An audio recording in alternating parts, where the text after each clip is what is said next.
What's up, JW here? Today we have my 2024 Elimination Chamber predictions. So Elimination Chamber is on Saturday. I'm filming this on Wednesday.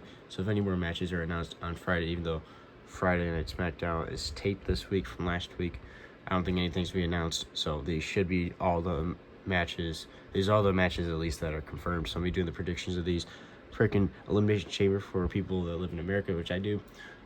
For me, it's 4 a.m. for Central Time, and then there's East Coast, it's 5 a.m., and then for freaking West Coast, I feel bad for people West Coast, 2 a.m., absolutely insane on Saturday, because Australia is so far ahead, absolutely insane. I'll be doing a setup review of the show, but I probably won't be watching it live, because I probably still be sleeping. I'll be watching it, like, once the show's over, or I'll be getting up right when the show starts and it starts to end, so, pretty interesting. There's never been really a pay-per-view that starts this freaking early. Well, that I've been watching WWE. I've been watching WWE for 7 years. I don't think there's ever been one that started this early. 5 a.m. is absolutely insane. Okay, so starting off, Alexa Bliss is not in this match. I'm just using her as Liv Morgan. So it's the women's elimination chamber. So it's Liv Morgan, Raquel Rodriguez, so I don't have a figure of, and then also Tiffany Stratton, who I don't have a figure of. But then you got Bianca Belair, Becky Lynch, and Naomi. Out of these 6, I got a feeling it's gonna be Becky Lynch or Raquel. Actually, no, not Raquel. Liv. It's either gonna be Liv Morgan or Becky Lynch, because Liv Morgan's got that history of Rhea Ripley, because whoever wins this faces Rhea Ripley at WrestleMania 40. Liv Morgan and Rhea Ripley used to be tag champs. They used to be a tag team, so they easily can go with that. But then also, they always want to freaking use Becky Lynch, which is Becky Lynch at this point is just boring. It's like she's not even entertaining anymore. I really hope Liv Morgan wins this or somebody else. Like, honestly, I don't really care who wins this besides Becky Lynch, because Becky Lynch's main event of WrestleMania, won all the women's titles, all of that stuff. It's boring now when she does stuff. So, but the person out of all these I'd really like to see is actually Naomi win it, because she just recently returned. It'd be cool to see her win, but I think my prediction is Liv Morgan's gonna win the Elimination Chamber, not Alexa Bliss. Is just using her, so you're presenting I have Liv Morgan. Next up, Cody Rhodes and Seth Rollins are gonna be on the Grayson Waller show. They're pretty much just gonna rip on the bloodline and everything. I got a feeling that The Rock, Roman, Jimmy Uso, and all of them could get involved in this. It could be. I got a feeling it's just gonna turn into a big brawl. Like Cody and Seth are gonna start ripping on The Rock and all that. Jimmy Uso, Solo Sikoa are probably gonna come out, try to attack him. They're gonna beat him up, and maybe you get The Rock's music hits and this huge, because this show's in Perth, Australia, and they're in a giant stadium. It's like 60,000 people. So have like Cody and Seth Rollins take out Jimmy and Solo, and then you have The Rock's music hit, and they have everybody lose their mind. But they can turn into a big brawl. Also, I got some predictions of who could get involved in this. Okay, so just in front of the ring. So obviously these are the people everybody's expecting to get involved. So The Rock, the whole bloodline, Jimmy Uso, Solo, and Roman. So as you see, Cody and Seth are very outnumbered. So these are the people that I think that could get involved to come out and save Cody and Seth. The obvious one, which I very likely will see, is Sami Zayn.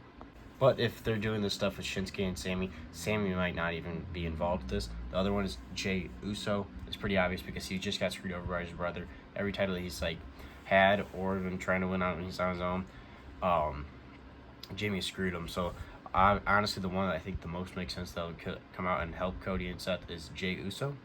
I don't know about Sami, because they're doing this stuff with him and Shinsuke. Sami's becoming an underdog and everything.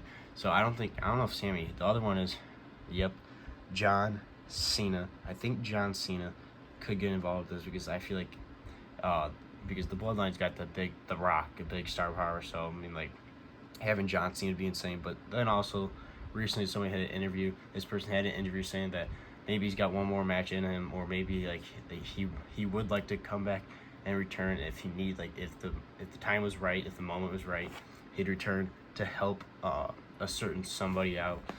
If this was on ESPN. The one and only is Stone Cold. I could see Stone Cold returning. Everybody's the bloodline are laying out Cody and Seth, and the glass shatters. 60,000 people just losing their mind. Stone Cold coming out to beat up the bloodline. I'm he's got the years and years and years history with The Rock. So honestly, any of these guys would be happy with. I'd lose my absolute mind if Stone Cold showed up or Cena showed up. I think Jey Uso is very obvious. I don't know about Sami. He may be. but I just feel like all these guys have possibilities of helping out with this story. Next up is the tag match for the undisputed tag titles. Damian Priest and Finn Balor defending the titles against Pete Dunne and Tyler Bate. I don't have a Tyler Bate figure, but I do have Pete Dunne. I think it's pretty obvious. Judgment Day are going to retain. I think this should be a really good match. Pete Dunne and Tyler Bate, both really good wrestlers, but I do not see them tag champs at all. Obviously, the Judgment Day are probably going to cheat with having Dominic and JD McDonough and everybody out there. The only way I see them losing the tag titles, which I highly doubt they drop it before WrestleMania, I think they're going to drop it at WrestleMania, and I think this is how they're going to lose. I think R-Truth is accidentally going to try to help them and screw them over, either at Elimination Chamber or WrestleMania. I'd rather see them drop the titles at WrestleMania, because I don't really want to see Pete Dunne and Tyler Bate tag champs. I'd rather see a different tag team become the tag champions. So my prediction is Judgment Day, Damian Priest, Finn Balor retain the tag titles. All right, the best match of the show. It's going to be, I guarantee this is going to be the best match. Kevin Owens, Logan Paul. I know it's not Logan Paul, but my Logan Paul figure, I have it on a back order on Ringside. Still has not showed up yet. Hopefully it shows up before Elimination Chamber so I can use him to set up, but if he doesn't, not the end of the world. The United States champ, Logan Paul, LA Knight, Randy Orton, Bobby Lashley, and Drew McIntyre are all in the men's Elimination Chamber. Whoever wins will be facing the World Heavyweight Champion, Seth freaking Rollins, at WrestleMania 40. Really, this comes down to, I think it's either going to be Drew McIntyre or Randy Orton who wins this.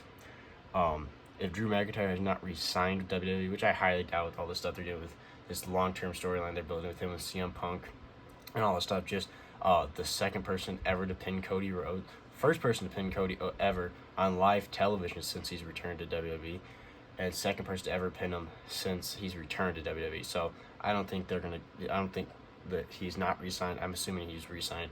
If he's not re-signed, I think Orton's going to win this, because if Orton wins it, then he beats Seth Rollins at WrestleMania, then he ties Cena for the 16-time world champion, I think, which is huge. And also, Randy Orton's always super reliable.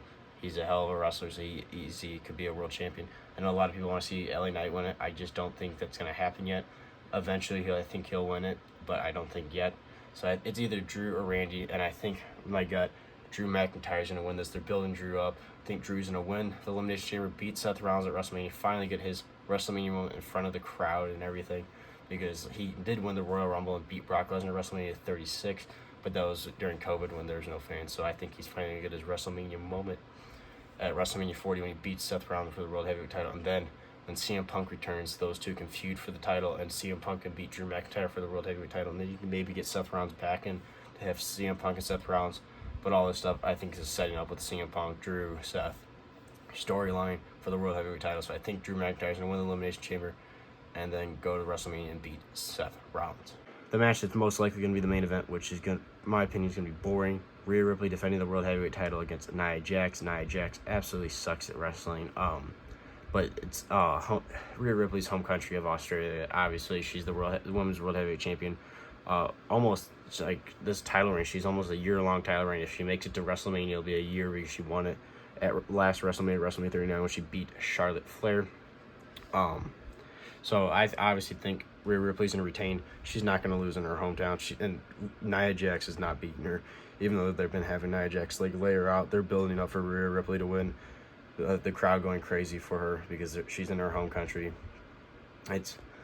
This match is pretty predictable. Rhea Ripley's going to retain the women's World Heavyweight title and go to WrestleMania and defend it against either, like I said, what I think Liv Morgan, which hopefully is that, because Becky Lynch honestly would be boring. But anybody else in the Elimination Chamber for the women's, I'd be happy facing Rhea Ripley, but Becky Lynch should be boring in my opinion.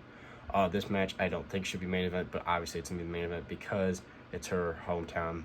So my prediction is Rhea Ripley retains and beats Nia Jax. This match I'm not super excited for. The most excited for a match, the most excited I am for a match is the men's Elimination Chamber, and then obviously Cody and Seth, this promo thing on the Grayson Waller show, because it could get so many people involved. Get the Bloodline involved.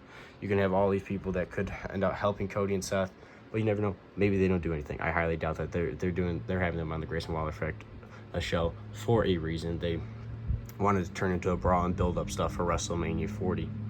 Also, I think this could set up a tag match for night one of WrestleMania, that Grayson Waller thing. I forgot to say that.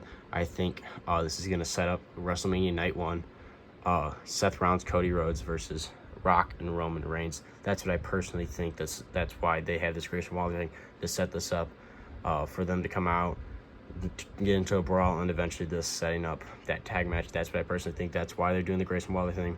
But overall, women's Elimination Chamber match should be okay. Men's should be awesome. Tag match should be pretty good. And then the main event, the women's World Heavyweight title, Rhea Ripley versus Nia Jax, should be decent. And then the Grayson Waller thing could potentially be absolutely insane, depending on where they go with it. But this is my 2024 Elimination Chamber predictions. This is JW. Make sure to like, subscribe, see any for more wrestling figure content. I'll see you guys in the next one.